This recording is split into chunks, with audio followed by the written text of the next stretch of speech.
In the heart of rural Kenya, where traditions run deep and whispers travel faster than truth, a young girl named Achieng is branded a witch by the very people she once called family.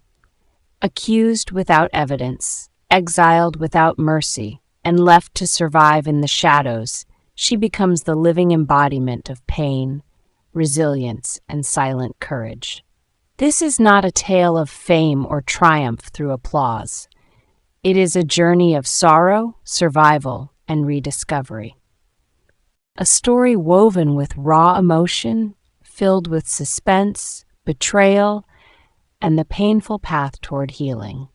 It will take you deep into the soul of a girl who never asked to be strong, but was given no choice. Before we begin, if you haven't already, please hit that subscribe button and join our growing community at YouTube channel Reman95. Your support helps keep stories like this alive. Now, prepare yourself for an unforgettable emotional ride. Bulls crowed early in Nyabando that morning, their cries tearing through the mist like desperate warnings. Achieng woke before the sound, her thin arms hugging her frail body under a worn-out kikoi. The faint blue light of dawn seeped into the mud hut, painting soft shadows across the cracked walls. She could already hear her mother grinding maize outside, the rhythmic crrrk of the stone against the mortar a familiar comfort. The village was still quiet, the kind of silence that belonged only to early mornings, before feet began stamping paths, before metal pots clanged, before children chased chickens into bushes.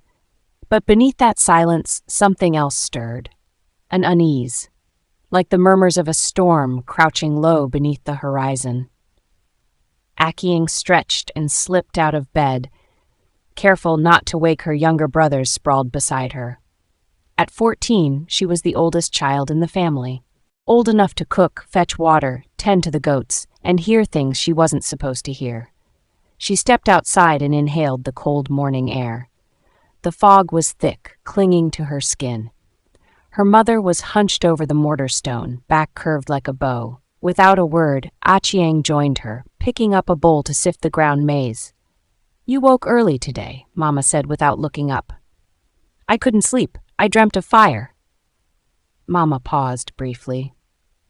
"You and your dreams." Achieng said nothing. Her dreams often frightened her, but what scared her more was how many of them came true. She had once dreamt of a goat dying, and 2 days later it had. She dreamt of a woman crying in the forest, and 3 days later they found old Mama Niboke dead by the river.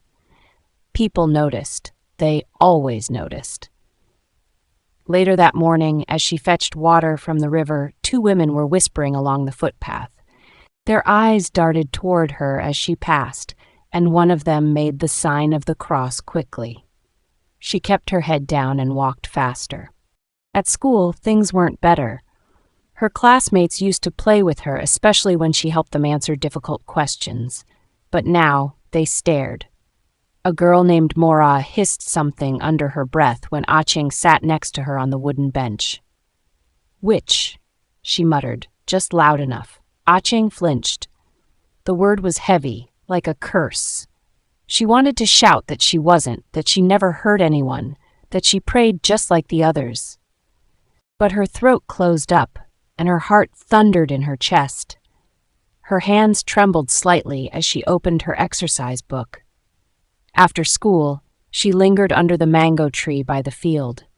She watched the sun dip behind the hills, painting the sky in shades of gold and purple. She liked the quiet there, the way the wind spoke without words.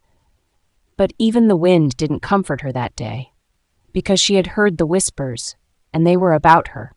Achieng had always known she was different. Not just because of her dreams or the things she saw that others didn't, but because of the birthmark. It curled like a flame along her left shoulder, a deep red twist of skin that her mother said was a blessing from the ancestors. But others whispered different stories, that the mark came from a spirit, that she had been born during an eclipse, during a cursed hour, that she wasn't truly human. When she was 5, a neighbor's child had touched her shoulder out of curiosity.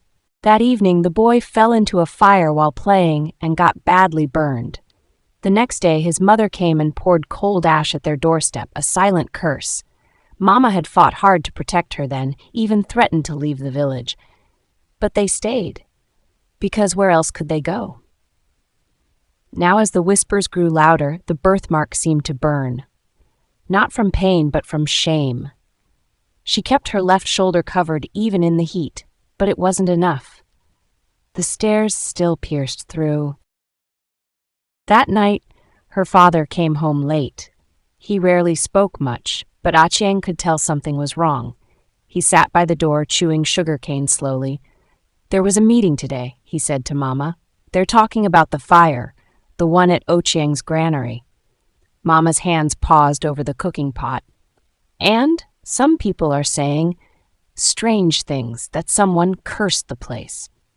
Achieng felt the air in the hut shift. Her hands clenched tightly around the bowl in her lap. "They mentioned her name?" Mama asked. He didn't answer, but the silence was answer enough. Achieng stood up and walked outside, the cold night air cutting into her skin like knives. She looked up at the stars, so many of them, scattered like diamonds across the sky. She wondered if any of them could hear her, if any of them would speak for her when the world decided to stay silent. Inside the house, her parents were arguing in hushed voices. Her younger brothers slept on, unaware. But Achieng couldn't sleep, because something had changed, something had broken. Rain had fallen all night, and the red clay paths of Nyabando were slick with mud.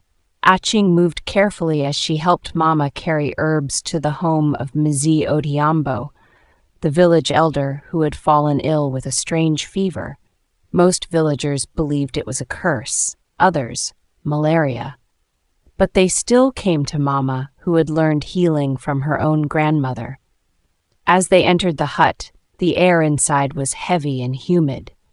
Mzi lay moaning softly, his eyes glassy, skin pale. Mama knelt beside him and began mixing the herbs in a calabash with warm water. "Hold this," she whispered to Achieng, passing her a small bundle of crushed roots.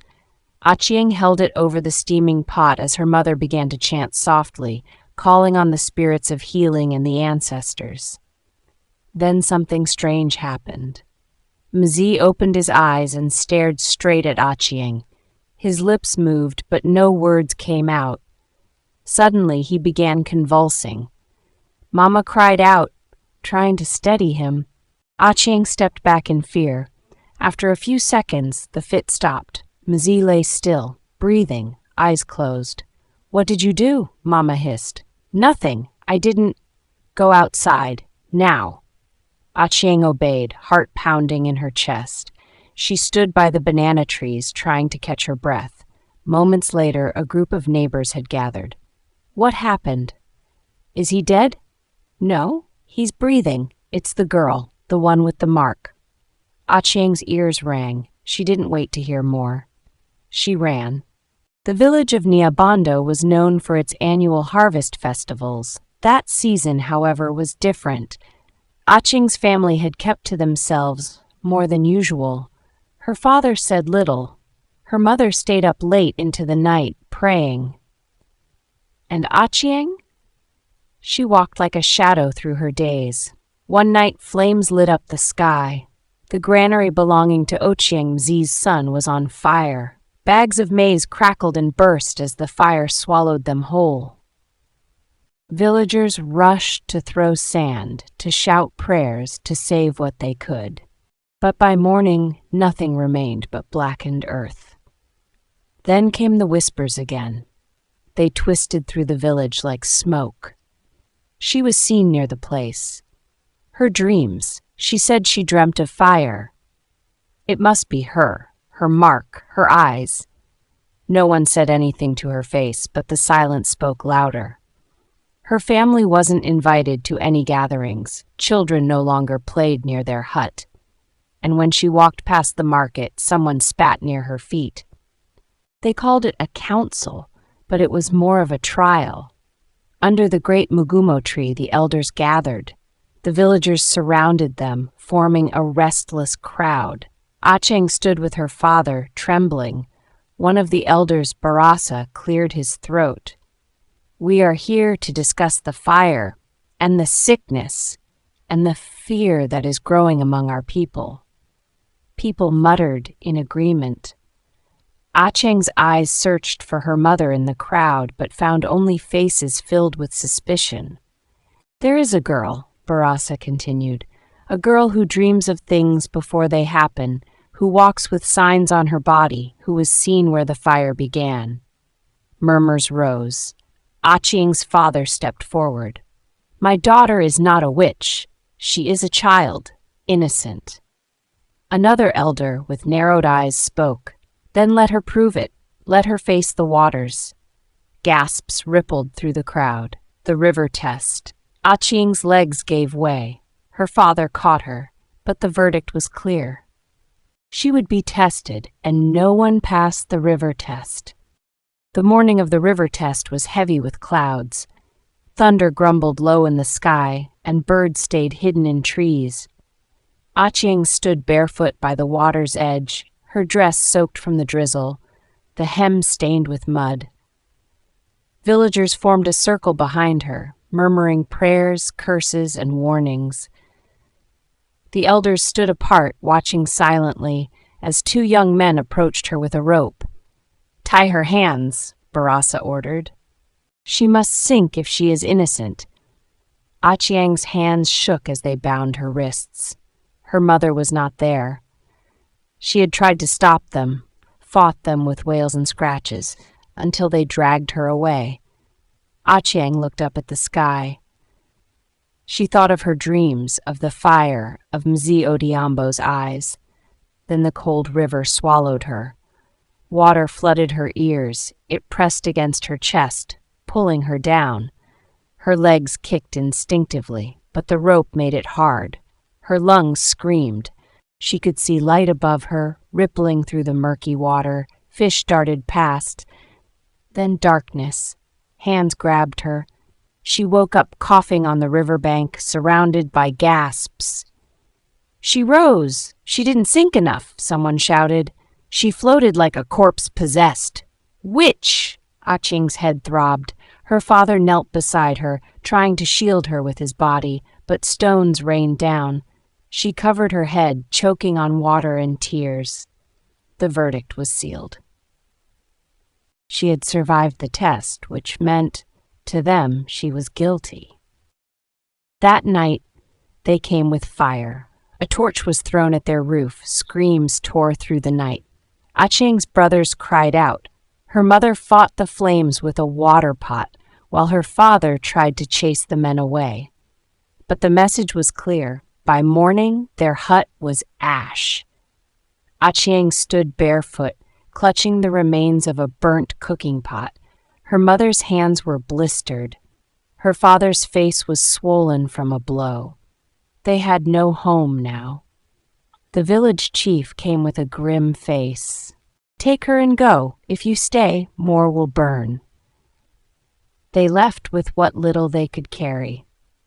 Acheng did not look back. They followed narrow paths into the forest beyond the hills, where no one dared live. Wild sounds echoed from the trees. Her brothers whimpered. Her mother walked in silence. Acheng felt like a wound walking. Days passed. They built a makeshift shelter from branches.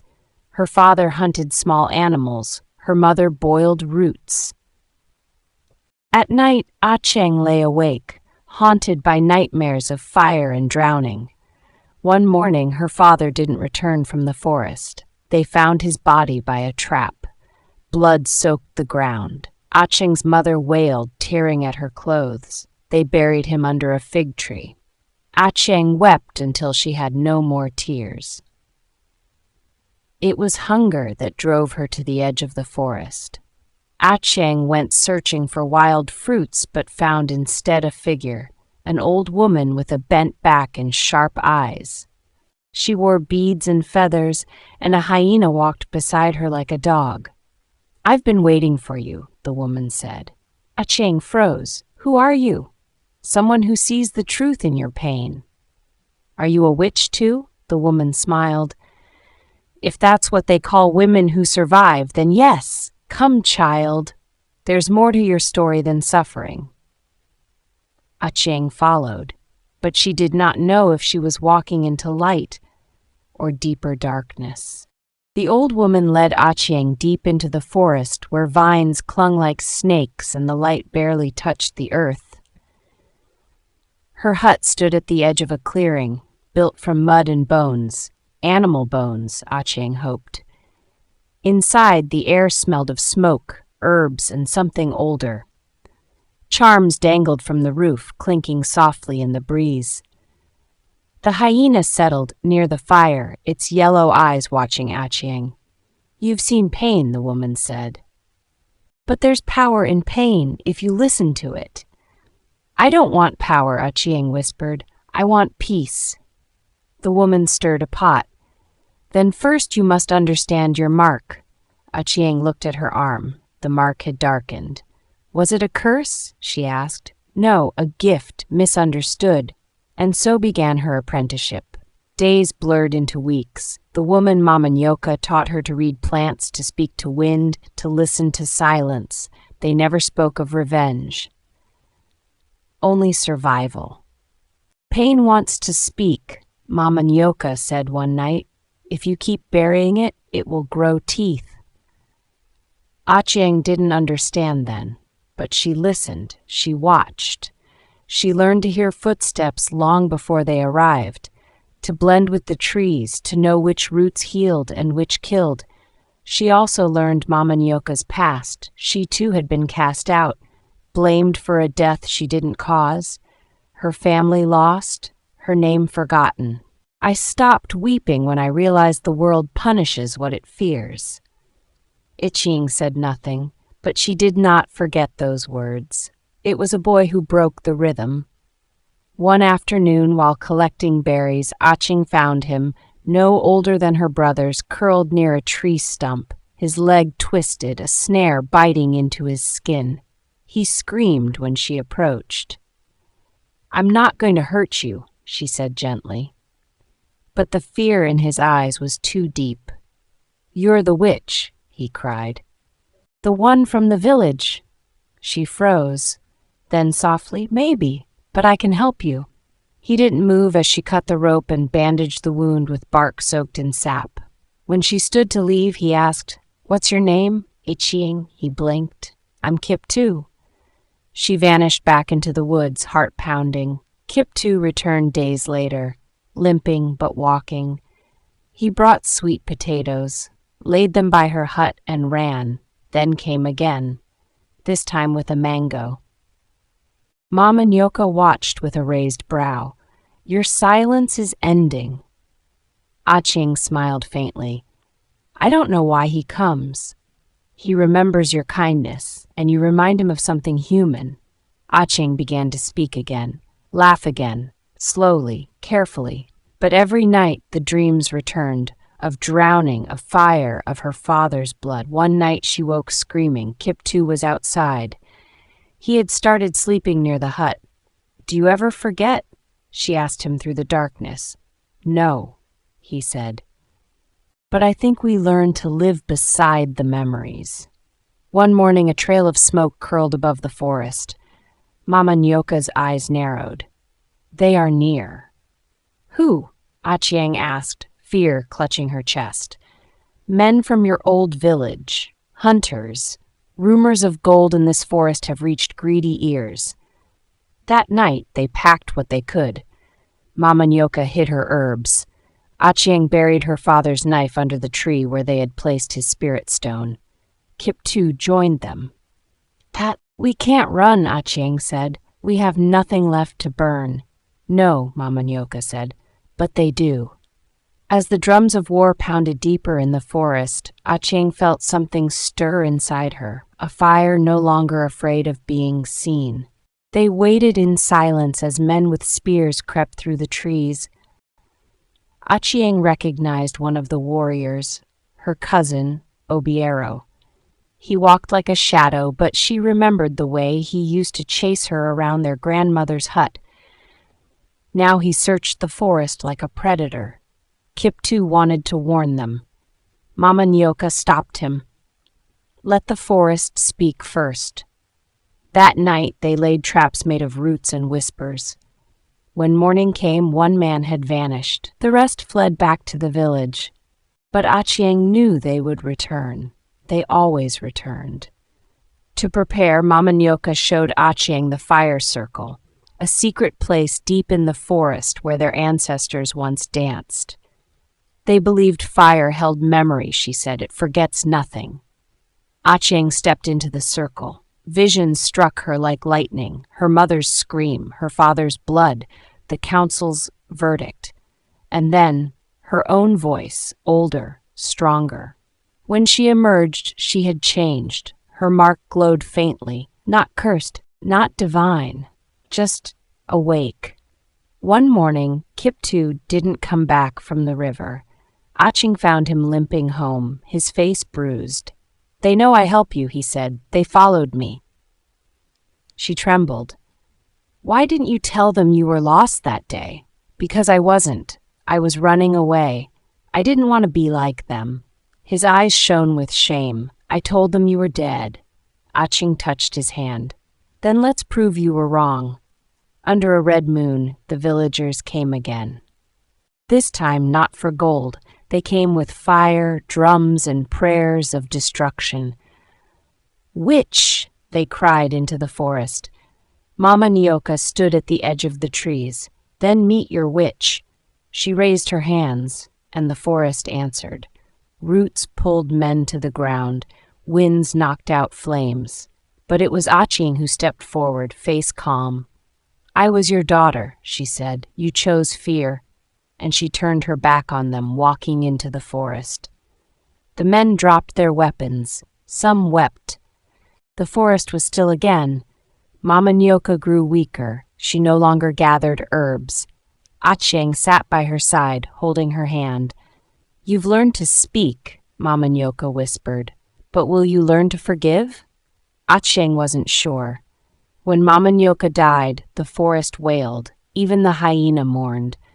Achieng buried her under the fire circle.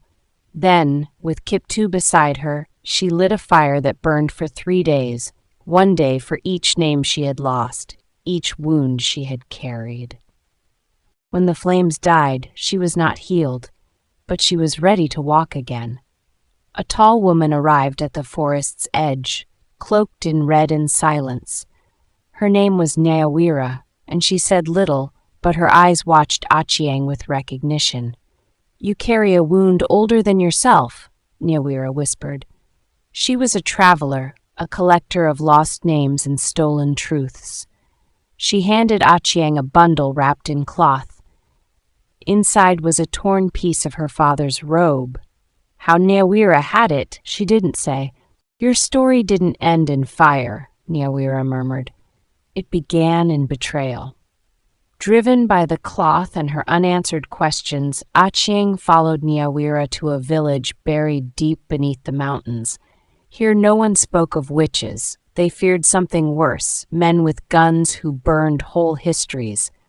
Achieng worked among them, tending their wounds.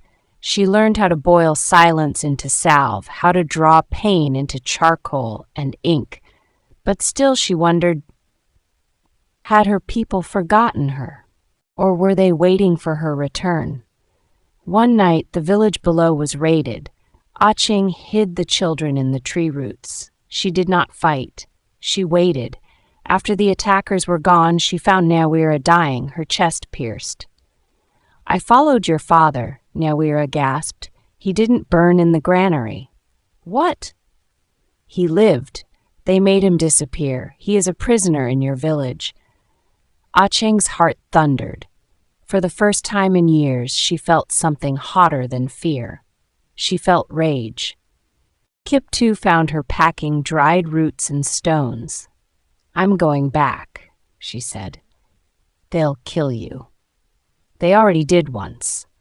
The journey back was long. Achieng disguised herself with soot and rags. She moved through ghost paths and spoke to owls for guidance. When she reached the village, she waited at the edge of the river where her mother once bathed her. Then she crossed. She found him in a locked hut hidden behind the council hall.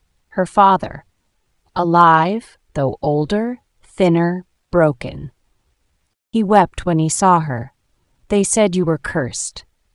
I was. She unlocked his chains with a bone key Niawira had left her. That night they did not flee. They lit a small fire in the center of the village and waited. When the elders arrived, Achieng spoke only one word, truth, and the wind carried it farther than any curse. The next morning, the elders assembled in silence around the fire, their eyes wary and weathered. You bring ghosts into our midst, Elder Barasa said, voice brittle like dry bark. No, Achieng replied, you buried the truth and called it a ghost. She laid her father's chains on the ground, still rusted with years of silence. Gasps broke the circle. Then she told them everything. The false trial, the marks, the exile, the forest, the betrayal. She named names. She spoke without fear. When she finished, the fire crackled as though clapping. You want revenge? Barasa asked. No, she said. I want reckoning. That night the village trembled under its own guilt. Mothers wept. Fathers turned from their children's questions. The church bell rang at midnight, then fell silent. In her hut, Achieng sat beside her father. He could not sleep, nor could she. They feared us so deeply, he murmured. They forgot how to love. She held his hand. Then we must teach them again. But outside, someone watched. Someone who never wanted the truth to rise. A poisoned arrow hissed into the hut and struck the wall beside them. It was Elder Barasa's son, Otieno, who tried to kill her.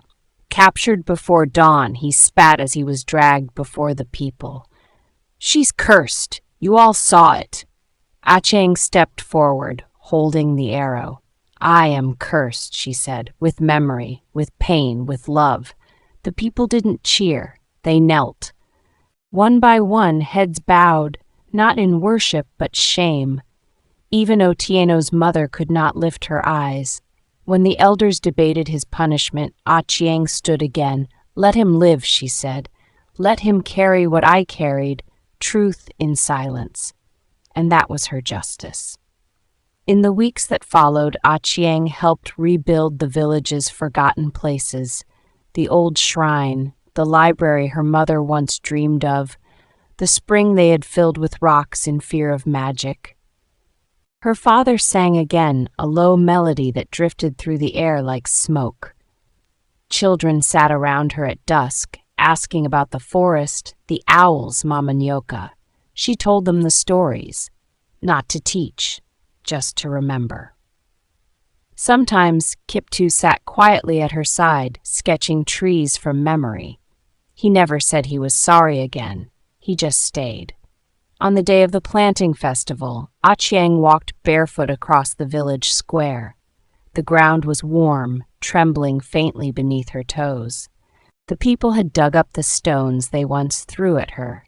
They had planted flowers where they once drew her name in ash. Achieng stood at the center and looked at the mountain, then back at the crowd. She had no speech. She had only her breath, her heartbeat, and the fire beneath her feet. And it was enough.